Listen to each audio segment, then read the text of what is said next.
क्या आपको किसी ने बताया कि आप बटर स्कॉच आइसक्रीम घर पे ही बनाकर तैयार कर सकते हो, वो भी मात्र 4 चीजों से।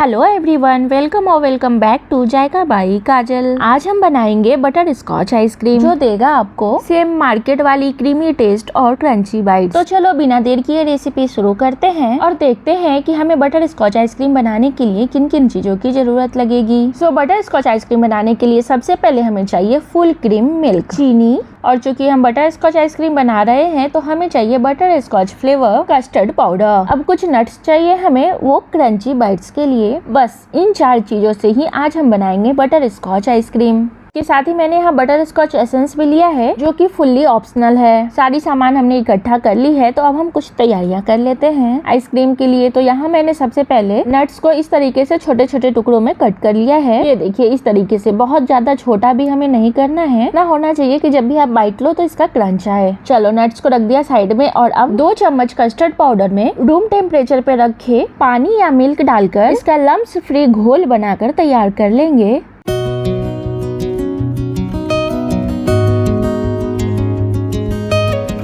चलो सारी तैयारियां हो गई है, तो अब हम आइसक्रीम बनाने की प्रोसेस शुरू करते हैं। पहले हम बनाएंगे बटर स्कॉच आइसक्रीम में ऐड होने वाले क्रंची बाइट्स। तो यहाँ एक पैन में मैंने लिया है 1/4 कप चीनी। जैसे ही चीनी मेल्ट हो जाए हम उसमें 1 छोटा चम्मच के जितना बटर ऐड कर देंगे। अगेन बटर डालना ऑप्शनल है। ध्यान रखिए इस प्रोसेस को करते समय आपको गैस की फ्लेम लो ही रखना है। जब आप चीनी मेल्ट करोगे ना तो वो नॉर्मल कैरेमल बनेगा जो हल्का कड़वा भी लग सकता है, बट बटर ऐड करने से टेस्ट स्मूथ, क्रीमी और हल्का सा टॉफी जैसा हो जाता है। इसलिए कोशिश करना बटर स्किप ना करो। अब इसमें हमने जो काजू और बादाम कट करके रखा है ना वो डाल देंगे और अब एक अच्छा सा मिक्स देकर गैस की फ्लेम को ऑफ कर देंगे। मैंने लिया है यहाँ बटर पेपर। अगर आपके पास बटर पेपर नहीं है डोंट वरी, आप किसी भी प्लेट को तेल, घी या बटर से हल्का सा ग्रीस कर लो और उस पे इसे इस तरीके से स्प्रेड कर दो। इसे ठंडा होने छोड़ दो। चलो अब हम रेसिपी में आगे बढ़ते हैं और फिर से एक पैन में हम डालेंगे 1/4 कप चीनी और इसे भी हम कैरमलाइज कर लेंगे।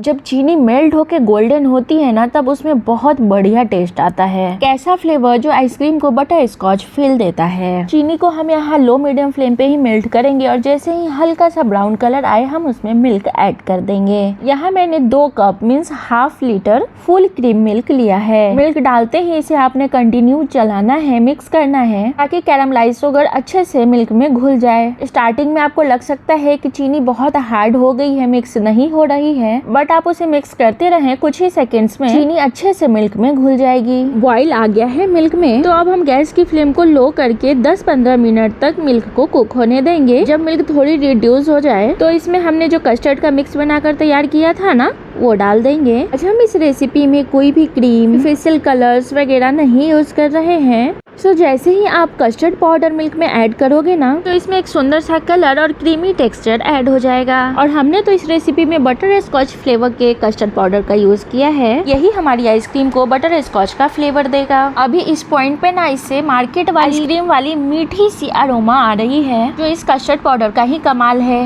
एंड ट्रस्ट में इसकी स्मेल इतनी स्ट्रॉन्ग है ना कि आपको कोई भी एसेंस की जरूरत पड़ेगी ही नहीं। अब बिना किसी एसेंस के ही इसे सिर्फ कस्टर्ड पाउडर का यूज करके ही बना सकते हैं। ध्यान रखिए इस रेसिपी में आप बटर स्कॉच फ्लेवर के ही कस्टर्ड पाउडर का यूज करें। मिल्क में कस्टर्ड पाउडर ऐड करते ही हमें इसे कंटिन्यू चलाते हुए मिक्स करना है जब तक कि ये इस तरीके से थिक ना हो जाए। प्रोसेस को करने में आपको 5 से 7 मिनट लगेंगे। सुंदर सा गोल्डन कलर भी आ गया है इसमें, तो अब हम गैस की फ्लेम को ऑफ कर देंगे और इसे ठंडा होने छोड़ देंगे। अब जब तक ये ठंडा हो रहा है हमने जो स्टार्टिंग में ये नट्स तैयार करके रखा था ना उसे हम इस तरीके से छोटे छोटे टुकड़ों में तोड़ लेंगे। ये देखिए इस तरीके से हम इसे तोड़ लेंगे छोटे छोटे टुकड़ों में। बट हाँ आप इसे मिक्सर में ग्राइंड मत करना, नहीं तो ये बहुत ज्यादा बारीक हो जाएंगे, फिर क्रंच का मजा भी नहीं आएगा। ये देखो हमारा आइसक्रीम का मिक्सर भी अब ठंडा हो गया है, रूम टेम्परेचर पे आ गया है और ठंडी होते ही ये और भी ज्यादा थिक भी हो गई है, रबड़ी की जैसी दिख रही है ना। तो चलो इसे अब हम थोड़ा स्मूथ बनाने के लिए एक जार में डालकर हल्का सा बिप कर लेंगे। एंड ये देखो एकदम स्मूथ और रिच लुक आ गया है इसका। और सच बताओ तो इस पॉइंट पे मैंने थोड़ी सी टेस्ट भी करी थी, क्योंकि इस समय तक इतनी अच्छी खुशबू आ रही थी ना इससे कि खुद को रोक ही नहीं पाई। और इसे टेस्ट करने के बाद कुछ पल को तो लगा छोड़ो आइसक्रीम, आज बटर स्कॉच शेक पीते हैं। फिर लगा कुछ घंटे सब्र कर लेती हूँ, फिर मजे से आइसक्रीम खाऊंगी। अब मैंने इसमें बटर स्कॉच एसेंस डाला है जो कि बिल्कुल ऑप्शनल है, और सच बताऊं तो मुझे ऐसा लगता है कि इसकी बिल्कुल जरूरत ही नहीं थी, क्योंकि मैंने टेस्ट किया है और मुझे बिना एसेंस के ही ये बहुत ज्यादा फ्लेवरफुल लग रही थी। तो आप बिना सोचे इसे स्किप कर देना। अब हमने जो नट्स तैयार किया था उसका हाफ इस लिक्विड में मिक्स कर दिया है, और चलो अब आइसक्रीम को हम फ्रीज होने रखते हैं। मैंने आज आप सबके साथ मेरी बटर स्कॉच आइसक्रीम की रेसिपी शेयर की है, जो आपको इस चिलचिलाती गर्मी में भी ठंडक का एहसास देगी। आपको मेरी आज की ये रेसिपी कैसी लगी मुझे कमेंट सेक्शन में जरूर बताना। अगर रेसिपी पसंद आई हो तो इस वीडियो को लाइक कर देना, शेयर कर देना अपने फैमिली एंड फ्रेंड्स के साथ। चैनल पे नए हो तो चैनल को सब्सक्राइब कर लेना।